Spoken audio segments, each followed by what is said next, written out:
Brr, it's so cold outside. It was like 65 degrees this morning. How are we going to make it? Mac Engel, Fort Worth Star-Telegram, Cowboys Overtime, StarTelegram.com. That other gentleman on the other side of the camera, that's Mr. Nick Harris, Mr. Cowboys Savant. Nick, scale of 1 to 10, how cold are you this morning?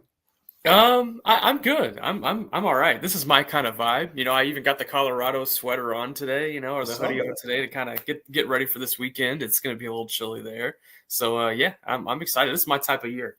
I know. I'm excited about it too. It's amazing how it changes the change in weather and what it does to everybody's mood. And you can just see it this morning. The fact that it's not going to be 90 degrees here in late October, and the fact that it's like in the 70s now, and how everybody's perked up and excited about being able to dust off their sweaters they haven't worn in the last 6 months.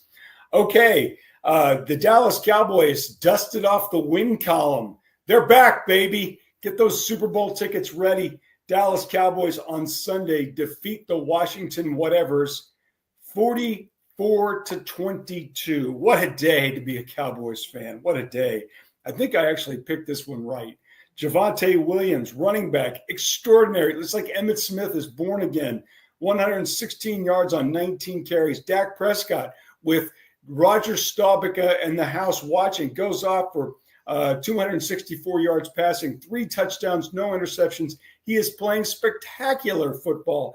Did we just witness the best game of this season by your Dallas Cowboys, Nick? Yeah, hands down, yes. It was the only game they've played this season where they played complimentary football. I mean, you mentioned all the offensive stats, but it was really the defense that makes that statement true, limiting that Washington offense to 22 points. Now, granted, the Washington offense, it was missing Deebo Samuel, Terry McLaurin. It was missing Noah Brown. And then in the third quarter, Jaden Daniels got knocked out with a hamstring injury. So, and for all intents and purposes, they were kind of playing a preseason offense for Washington. But nevertheless, that offense still does have its weapons. And Ja'Cory Krosky-Merritt, who has been kind of a tyrant for opposing defenses so far this season. He was limited in the run game, which is a very big positive for this Cowboys defense. But also it was the turnovers forced. It was a Deron Bland pick 6, finally getting back in that column for him. The sacks, 4 of them. Donovan Ezaraku finally gets his first one. Jadeveon Clowney finally gets his first one. And what was easily the best game he's played yet since being with the team. Overall, there were a lot of positives to take away from this defense. And it's funny because I wrote about it after the game, and they changed their coverage splits. They played more man coverage than any team in the NFL this past weekend. After through the first 6 weeks, they were one of the most zone-heavy teams in the NFL, top 3 in the league. And then they switched completely to playing man. And then they send more 5- and 6-man pressures than they have the whole season. And they changed some personnel. Even though Jack Sanborn was cleared from his concussion, they start the rookie Shamar James in his place. And he ends up having a really efficient game, 7 tackles, had the strip sack on Jaden Daniels that put him out of the game. It was really good for them. And they make all these changes, but can they change the narrative as the season goes on over the course of these next few weeks? Because it's going to take more than one great performance from them.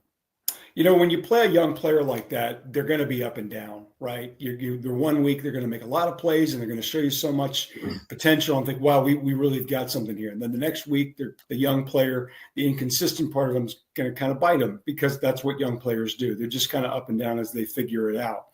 Of the young players, and I'm talking rookies and second-year players, of those guys that we've seen on defense, you mentioned Shamar James, a rookie. Who are the players that you've seen so far that think that guy's got something? Donovan Ezaraku is certainly one for me. Yeah. And I think that's a rising star on this defense. I felt that way when they drafted him. Loved him at Boston College, led FBS in sacks last year. And of all the rookie defensive ends, he is top 3 in the NFL in pressures so far. Finally got home for his first sack. But what I've really liked from him early on is his run defense. His run defense has been incredible here through the first 7 weeks, which was honestly not something I expected to see, atop his game at this point in his career. So I think he's putting it together, and he's going to be a fine pass rusher for this group. What do you make of some of the other guys, specifically because I've been high on him really since last season? And I know he's had some injuries, but what about Marshawn Nealon? Yeah, Marshawn Nealon is starting to look like a disappointment. Second round pick in 2024. Battled some injury last year. He landed on IR for a little bit last year with a knee injury he suffered against the Steelers. And then this time around, he's been battling some injury as well, an ankle that's been kind of nagging for him. He's missed a couple of games because of it. He has not given you what you hoped. And he was never going to give you pass rush upside. I don't think that was ever the hope. I think it was more so like, hey, if we draft this guy, can he be a DeMarcus Lawrence replacement as the big body, 275-pound plus defensive end who can seal the edge in the run game? And he just hasn't been that. And there's been times where he's been put into the dirt by tight ends that are smaller than he is. And it's just like, how does that happen? So far, kind of a disappointment for Marshawn Nealon. Okay, so the Dallas Cowboys come off their biggest win, 44-22. And so far, this has been their pattern. Loss, win, loss, tie, win, loss, win. Spiraling or barreling towards a Jason Garrett 500 season. Yeah. Now, we saw by far and away, like you said, that was their best performance against Washington. And you can put, if you want, you could say, well, yeah, but the quarterback, yeah, well, they had the receivers, yeah, but they did it, and that's the NFL, right? You can only play who you play, and that's just the way it goes, and whether or not they're injured or not. But they were, and Dallas did what a decent team should do, and they kicked their butt. Should we believe what we just saw on Sunday, that is the Cowboys team that we'll see moving forward? Or are we going to see up, down, up, down, up, down? Offensively, yes. You see CeeDee Lamb come back into the fold, and it just adds somehow another layer already to the number one offense in the NFL. Offensively, yes. Defense, you shouldn't believe it until you see consistency. And I think they would tell you the same thing. They want consistency out of that group. It was interesting. Brian Schottenheimer spent a lot of time in defensive meetings last week. And Maris Leofow just spoke to ESPN's Jeremy Fowler, and Jeremy Fowler put out a little piece earlier this morning, talking about how the energy was so felt in those defensive meeting rooms, and how they were getting Kenneth Murray up to the front, and he was basically instructing the entire defense on communication calls, and how that really paid dividends on Sunday against the Commanders. So did they maybe figure out their communication issues last week? Maybe. I think there's some optimism toward leading to that. But for me as an evaluator, and for anybody who's watching as a fan, you shouldn't believe it until you see the consistency factor of it. We can believe the offense. Why? Because we've seen the consistency factor through 7 weeks, 6 of the 7 weeks, if you will. I guess the Bears game is the only outlier. But for this defense, you want to see it stacked on top of each other. But I also wrote about this after the game. If this defense can find that consistency factor, and they can put together a stretch of good games, and this early season slump that they found themselves in turns out to be something of the past, get ready for this team to make some noise, Mac. I think it's very well within the realm that they can compete in this NFC if the defense can just give competent play. They don't even need average play. They just need competent play. If you can get the 18th best defense, I think you can compete with anybody in the NFC. No, I think you're right. We talked about that last week here on Cowboys Overtime, which was if you're the Cowboys defense and you can be the 20th ranked defense in the NFL, okay, then you've got something to work with. Question I have, and you talked about scheme-wise and what Matt Eberflus went to, the defensive coordinator whom everybody wanted fired, is that he changed it up, and he went to more man. You and I both know man's a little bit risky. And, the previous defensive coordinators, Dan Quinn, Mike Zimmer, especially Quinn, preferred that. And you draft to that. Well, my question is, as I look at these names, I'm looking at the statistics from the games on Sunday. It's not a question. My question is, do they have the talent necessary to be able to sustain it? You talked about, well, if you can do it consistently, and I'm looking at some of these names and I'm like, I don't know. Not saying they can't. I don't know if they can. Are they talented enough, Nick, to be able to pull this off and to get to 20th? Because like 18 to 20, because if you can get there, then like you said, with that offense, Nick, do they have the talent? I think they do. You saw that they ramped up the pressure. They were able to get home, and I think the pressure really affected what happened on the back end. And even on the early plays where Washington was able to find some big gains through the air, it was because the pressure wasn't really getting home. The pressure struggled in the first half, and then second half, it really sinked its teeth in. I think they had the guys to be able to get to the quarterback, and this team is going to add pass rush help. I'm pretty confident in that this team is going to add pass rush help before the NFL deadline, the trade deadline. And so if they can get an impact pass rusher to be able to help, alongside Donovan Ezraku, alongside Dante Fowler and Jadeveon Clowney, then I think it kind of can elevate the rest of that room, because these guys are just seeing so many double teams right now. Because when you see a defensive front, Mac, of Dante Fowler, Kenny Clark, Osa Digizua, and Marshawn Nealand, you're going to go double team Dante Fowler. And Dante Fowler hasn't faced many double teams in recently in his career, because he's been this rotational guy that kind of comes in to provide the spark plug. And that's how he ended up getting 10.5 sacks last year, because he found a lot of one-on-one opportunities. He's a veteran. He's got that veteran savvy, and he was able to figure that out. So they need another guy up front that can really help the rest of that line figure itself out. And, I think that eventually does end up happening. But do they have the personnel right now? I think they do. It's just about playing to their strengths, and I think they finally did that against Washington. You saw the results. We'd been asking for it for 7 weeks and finally saw it, and there was positivity that came out of it. So, why not go back to that well? This team, over the last couple of seasons, well, more than a couple, has been aggressive before the trade deadline, the NFL's trade deadline, and made some moves. Obviously, the big one was going to get Amari Cooper, the wide receiver from the Raiders, and that paid enormous dividends immediately in that season. Cowboys were kind of an average offense. They get Cooper, and then all of a sudden they take off and fly and go the divisional round before they lose to the Rams. Last season, they go out and get Jonathan Mingo. Really didn't do very much. And now, like you talk about, the talk is defensive line help. And the name that was floating around a lot, and it should be, is Max Crosby, who is the best player on the Las Vegas Raiders roster. He's a dynamic defensive end. And according to whomever, the Cowboys were talking to the Raiders about acquiring Crosby. Then another report comes out that says Crosby was assured by the Raiders they don't want to deal him. Okay, what do you make of all this talk about the Cowboys going to get a pass rusher, maybe not Crosby, but a pass rusher of that caliber, because that's going to take a lot to get him? Yeah, the Cowboys are talking to a lot of teams, not just the Las Vegas Raiders. They've talked to the Cincinnati Bengals about Trey Hendrickson. That's another one that I think could be interesting. I don't think the Bengals move on Hendrickson, but the Cowboys are doing due diligence on a lot of different players. The Dolphins, I kind of look at their situation and what they're heading into. They're 1-6 right now. They have a couple of talented pass rushers in Jalen Phillips and Bradley Chubb that could potentially be on the market. I look at the New York Jets. They have some interesting players, more so in their second level. Jermaine Johnson, I think, would be a really welcomed addition. But you also think about the experience that this coaching staff has with the New York Jets defensive front and defensive line coach. Aaron Whitecotton came from the New York Jets. Solomon Thomas, a backup defensive tackle, came from the New York Jets. So there's some familiarity with some of those guys. The Cowboys are going to be active here at the deadline. I would be very surprised if they don't make a swing for a starting caliber defensive player before the deadline.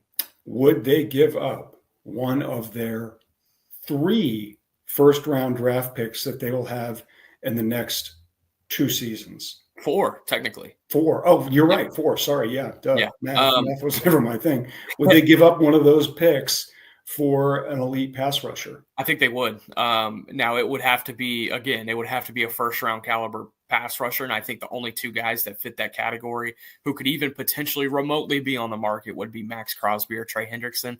I don't see the Bengals or Raiders moving off either of those guys. So, it's going to be interesting because the Cowboys do not have a third-round pick because of the George Pickens deal. You maybe don't want to move one of your second-round picks, because then that completely takes you out of day 2 next year. I don't know. There's going to be some gymnastics that they might have to play with that, but they certainly have the premier draft capital to swing big if they feel the need to do so. They also have the salary cap flexibility to swing big if they feel the need to do so. Let's say that the Raiders were willing to move on from Max Crosby. Cowboys would have been able to absorb that contract comfortably and then still be able to sign George Pickens in the offseason. So that's also something to keep in mind too, is that they can realistically go get whoever they want. I know this is going to surprise you. And for the people watching, I just want to give you some background of my knowledge about this. If you look over that shoulder, you will see a Cincinnati Bengals Super Bowl champions pennant. Of course, they haven't won the Super Bowl, but I went digging on Goodwill and I found some Super Bowl champion gear that some entrepreneurial type stole from the box on the field and put on, I found it at a reduced rate. I've got a Champions t-shirt back there too. So I'm familiar with the Bengals and specifically the pain associated with being a Bengals fan. If I'm the Bengals, I trade Trey Hendrickson today for a first-round pick. Yeah. I thought of all the cheap moves that organization has made over the years, I thought them drawing a line on Hendrickson in the offseason, I was like, good. They got everything. I've never been a big believer in him as an elite dynamic, and I know he's got the numbers. The numbers are the numbers, and he's not a bum. He's not a stiff. He was a big part of that team's success. I'm not saying any of those things, but for the money that they just gave him, and they caved, I'm like, if I'm the Bengals, I let him walk. If I can get a first-round pick out of him, I think they got everything out of him that they could. I couldn't believe that they got him when they did from the Saints as a free agent.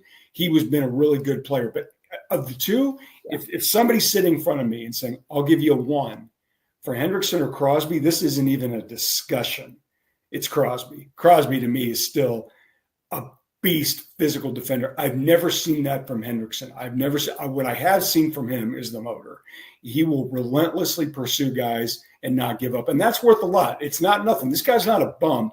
But to me, Hendrickson is a third-round pick because he's getting insane money. And to me, he's a third-round pick. He's not making plays this year because he sat out all the offseason. But I just don't see – I could see Cincinnati giving up on it because it's the Bengals and they'll do it. But it sounds to me like the Raiders are committed to sticking with Crosby and for him to be a Raider for life. Do you think I'm wrong? No, I don't think you're wrong at all. I would challenge you on one point. I think Hendrickson has more pass rush upside than Crosby. Do you really? Yes, absolutely. Wow, okay. I think with his physicality, it more so shows up in pass rush, whereas Crosby shows up more in the run game. Run, yeah, okay. You do see Hendrickson's impact in the run game, not to diminish that, but I think Hendrickson has a little bit more complete of a game than Crosby. And I love Crosby. Crosby is one of my favorite players in the NFL, but he has become Mahomes' thorn in his backside. Oh. So other than his impact in the run game, you do see it show up in pass rush for Crosby, but I think he's only gotten over 10 sacks twice in his career. And it's kind of astonishing when you think about putting him as one of the more premier defensive ends in the league. Well, it's funny when I watch Hendrickson, I don't see the numbers to me are bigger than what I think the player is. If you watch him off the line, and I'm always been amazed by him because I just don't see an elite rush end the way the numbers suggest there, but he's got the numbers, and people buy numbers. To me, when I see, you're right, Crosby is a much more dynamic player against the run. And he's an upgrade. Either one of these guys would be a dramatic upgrade for the Cowboys, and the big benefactor would be Fowler by far. So both of them would be a win. Do you think either one of them is worth a first-round pick? For Hendrickson or Crosby? Yeah. I think both of them are, yeah. Oh, okay. Well, one guy who at one point played like a first-round pick, even though he was a second-round pick, now doesn't look like he's worth anything more than a sixth-round pick. I'm talking, of course, about Dallas Cowboys cornerback Trevon Diggs, who continues to make noise just some way, shape, or form.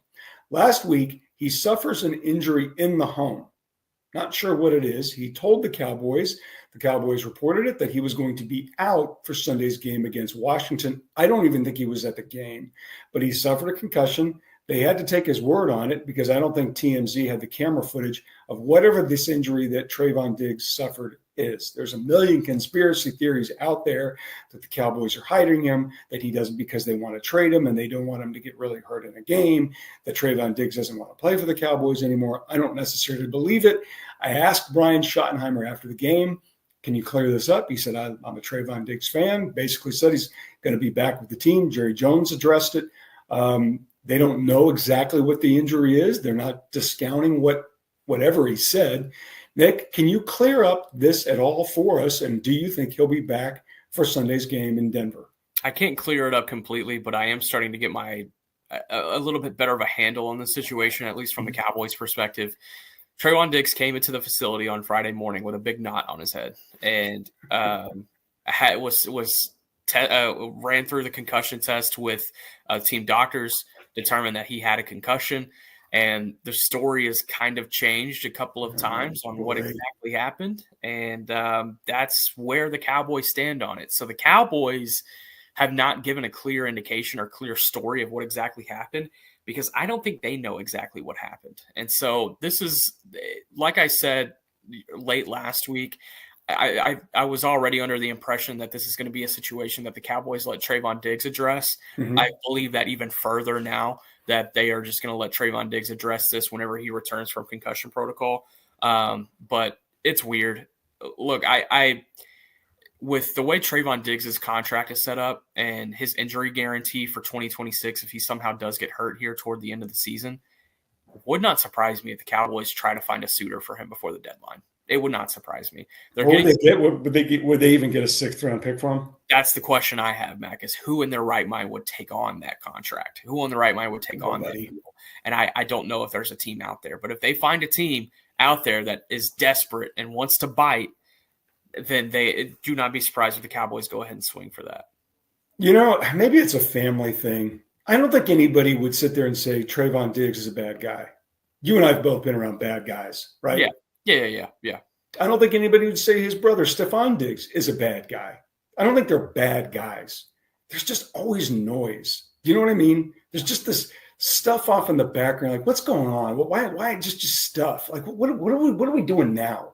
Yeah. And with Trevon, he started out so well. He looked so encouraging as a 2nd-round pick. I remember how high Mike McCarthy was on that rookie season, which was during COVID. You're like, that season was a mess. But Trevon Diggs was one of those players like, man, they got a player here. Yeah. And then the second year, man, he's picking off everything, even balls that aren't thrown. He's intercepting them and returning them for touchdowns. And his son's on Hard Knocks, and he's stealing the show, and it's so adorable, and it's amazing. And the next season, he's very good. Then he gets the big contract, and then he tears the ACL in practice after week 2 in 23. That was it. And it just hasn't been the same. Yeah. And my question about this is that my gut tells me is that whatever he did, and look, and I don't make light of this, injuries in the home are serious things, if that's what happened. And I mean that. But I'm like, was he playing a pickup basketball game? Was he doing something that would have been a violation of his contract? Because you and I both know Major League sports contracts are loaded with language that says if you suffer an injury, and the list is forever, right? And one of them is pickup basketball. It could be anything. And these guys do this stuff all the time. I'm not saying that's what happened here. I don't know. I mean, you have a better read on it than I do. But is there any chance, Nick, that what he did violates his contract and thus could potentially make the deal null and void? I think it's a theory for sure. And the NFI list exists for a reason, the non-football injury, and that Trevon Diggs is very aware of his injury guarantees. So the fact that the story has not been consistent in the building kind of tells me that there is something that's either maybe it's something that's embarrassing to share about the story or something that he wants to keep because of contract situation. There is something that's not right. That I think we can presumably assume is a fact at this point because there hasn't been a consistent story with it. Do you think he plays another down for the Dallas Cowboys? Yes, I do. Okay. But do you think he's on the team? Do you think he's on the team in December? That's a tough one. It depends if there's a team out there that's willing to take on that contract. And there's no way, right? Yeah. Right. Yeah. We say that, but then here come the Raiders. Here come these bad. Right. Well, I mean, let's just say there was a team. Let's say there's a team. I mean, everybody needs corners. Everybody needs players, right? Yeah. Is he worth it? Yes. All right. Well, that's good.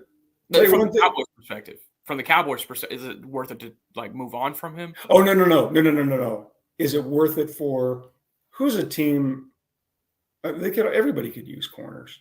But if you're a team that feels like we need to address this spot, if we address this spot with a good player, we can really make a difference, and that'll help us in January. Let's just I don't know their back end. Pardon? Let's look at New England. Okay, New England. I was going to say Indianapolis, but no, you're right. New England's a better example because they're doing pretty good. They're doing pretty good, right? The Colts right now are the class of the AFC, whatever that's worth. But yeah, look at New England. Would New England say, Okay, that's worth it. We'll give you a sixth, and we'll take on the deal because we think he can address it, and it's worth the sixth and eating that contract. Man, they're already dealing with Diggs drama. Okay, take New England off the table. Let's take Tampa Bay. Let's take Tampa Bay. Or is there any chance, do you think, Nick, as we play this out, that a team says, we're going to take him, but we're going to do it with the understanding we're cutting him in the offseason with the idea that, or not cutting him, but we're going to restructure that contract to make it more team friendly? Yeah, there would have to be some contract renegotiating either with Diggs or with the Cowboys, and that's in that kind of a deal. There is trade language, and Kenny Clark's a perfect example. When the Packers traded Kenny Clark, they told the Cowboys that they would take on $20 million of his contract this year. So the Cowboys are only on the books for $2 million for Kenny Clark this year, and next year it's something like 15, and then it kind of reshapes itself into 2027. So there could be something like that where the Cowboys are just like, look, we'll take the contract this year. Just take him, please. Here, we'll make a clone and give you two. So it's I don't know, man. It's a situation that I think everyone is ready to move on from. I think Diggs included. I think you're right. All right. Speaking of a situation that everybody's looking forward to, Dallas at Denver, 3:30 on Sunday. That'll be a Tony Romo telecast with, I'm sure, Mr. Jim Nantz. Hello, friends. That's a CBS game. The Broncos are favored by 3.5. Denver is 5-2. 5-2 because it won one of the wildest games in NFL history on Sunday, where it scored 30 points in the fourth quarter. 33. Was it 30? Yeah, 33. 33. Thank you. 33 points in the fourth quarter. An insane game where the Giants, I can't even believe that they blew it. Only the good teams can blow wins like that, but they did it. Bo Nix and Sean Payton, 5-2. Dallas has not won in Denver since the days of Troy Aikman was the quarterback. I don't know the year. I think it might have been 94, 95 when they won in Denver last. Now, obviously, they don't play there very often. AFC, NFC schedules being what they are. But still, it's been a long time since Dallas won at Denver. Yeah. Denver's favored by 3.5 for good reason. What do you make of this matchup, sir? Yeah, it's going to be an interesting one. Javonte Williams' revenge game. That's first and foremost. Him returning to the land where he was drafted and came over to the Cowboys from the Broncos this offseason. He was asked in the locker room after the game. He was talking about, how it's a week-by-week league and, you're excited for every opportunity you get. And I was like, well, how excited are you for next week? And he went, what did he say? He said, I'm not going to say too much about it. And he kind of gave a laugh. But we're going to talk to him in the locker room on Wednesday. And shout out to Candy Bolden, our producer, saying 1995. Good little fact check on there. But with this game overall, the Broncos have been so Jekyll and Hyde this season. They are 5-2, but they look great one week and they look awful the next week. They had a weird game in London against the Jets a couple weeks ago where they squeaked it out. It was just a gross game. That's one of the worst games. As exciting and as bizarre and as historic as that game against the Giants was. The one against the Jets is. You're too old. You're too young to remember. That game reminded me of the replacement player games played in the NFL. I'm not kidding. I'm not kidding. That's how bad that game was against the Jets. The replacement player games, they made a movie about it. I went to some of those games as a kid, and I can't even begin to describe you how bad those games were. And that's exactly what the Broncos and Jets were. And they're gainfully employed. That they have pleasantly been welcoming them in. It's a weird team. I think defense, they're one of the best in the NFL, and when they really hone in and they're able to play their game, they can suffocate some of the best teams in the league. But then also their defense has games like they had against the Giants where they allow Jackson Dart to dice them up in the first half. I think he had 175 yards in that first half, and then Cam Scadaboo was able to run in for a touchdown in that second half as well. So it's weird. But their offense, I think their offense has a lot of holes. their run game has not been able to find any consistency. They really only have one receiver in Cortland Sutton. The rest of them, they've been trying to get Marvin Mims involved for a few years.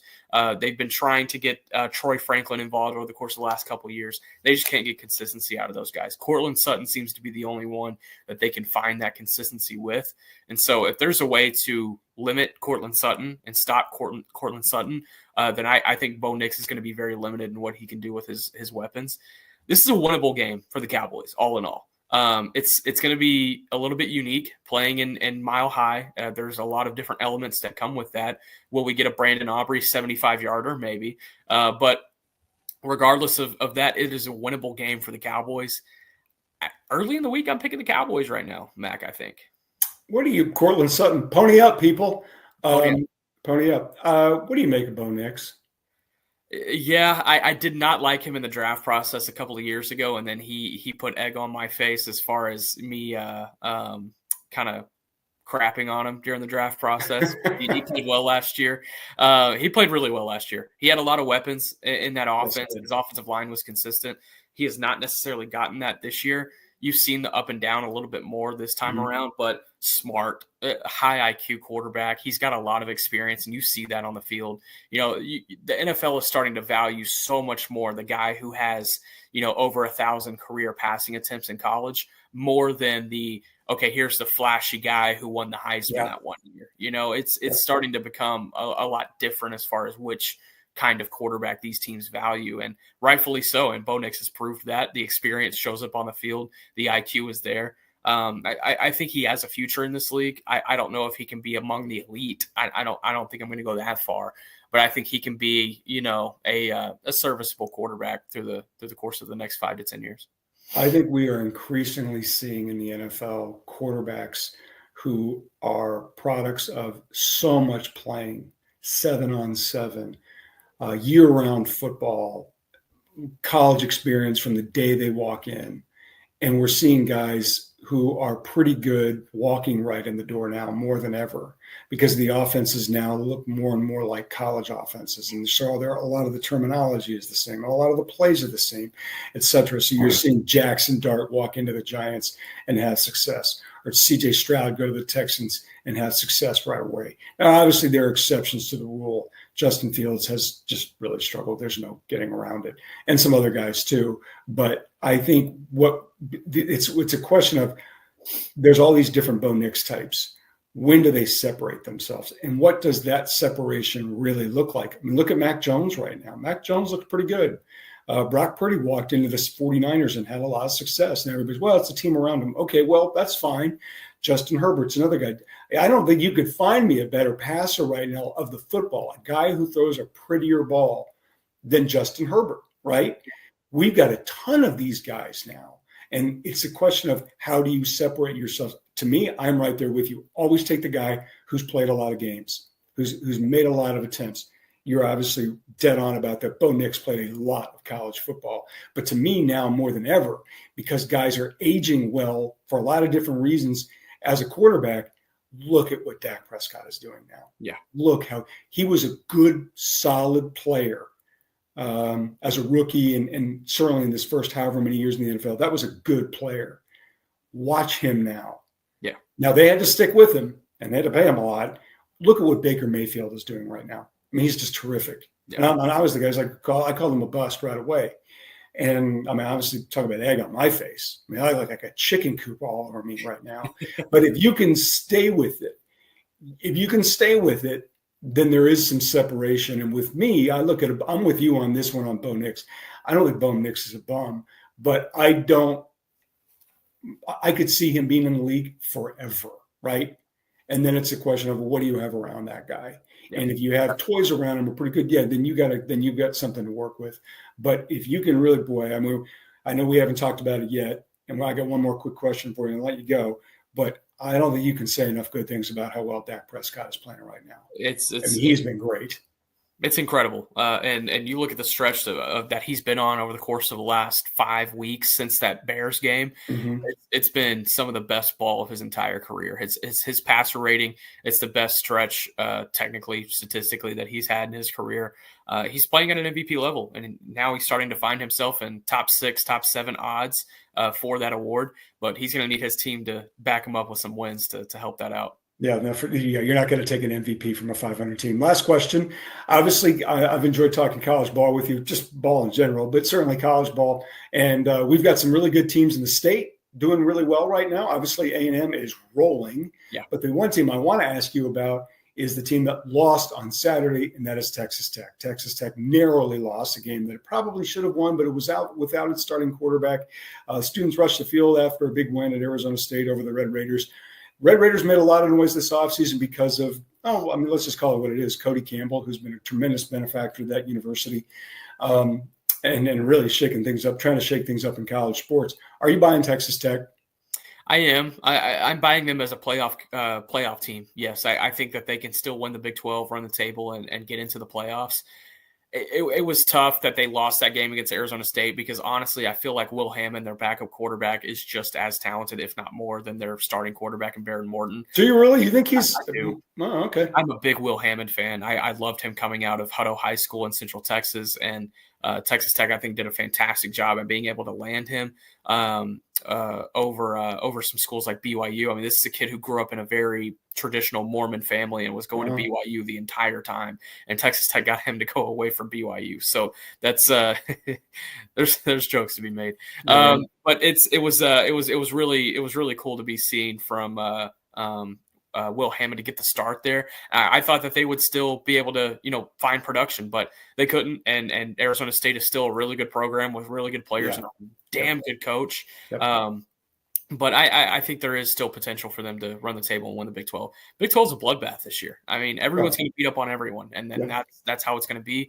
And whatever team is left standing at the end, I think is going to be a really battle-tested team that will give, another SEC or Big 10 team a run for their money, similar to how Arizona State did with Texas last year. I think Arizona State, Texas Tech, and BYU, that's going to be they're going to be a problem out. Yeah. For whomever they do play in the playoffs, and maybe lightning strikes and they somehow get 2 in, although I don't think they will. But it's a highly, I'm a bit of a Big 12 homer because obviously there's so many schools here in the state, and I like to see them do well. And I look at the top 25 right now, and it's such a monopoly of Big 10 and SEC schools. I'm like, there's all these teams in here that are pretty good, and obviously the ACC over the years has had Clemson. Florida State's a mess. But I look at the Big 12 right now. I'm like, there's some teams in there because they're aligned. Usually what I've seen, and when I watch college football, is the biggest difference between the good teams and the great teams are your lines. Well, BYU's always had good lines because they always get older players because of the missions. And their lines are good. Texas Tech went out and bought probably and has maybe the best defensive line in college football. Yeah. But and Arizona State, like you said, they were a play away. They probably should have beat Texas last year, but they didn't. And I think the Big 12 is going to be tough out in the playoffs this year. All right. Talked too long. This has been a lot of fun. Cowboys at Denver. Nick will be there. I will not. 3:30 on Sunday. Cowboys are 3.5-point underdogs, believe it or not. However, the big winners are you because you get to watch Nick and me. Thank you very much, Candy Bolden, for all your Cowboys coverage needs. Be sure to check us out on StarTelegram.com. We will see you next week.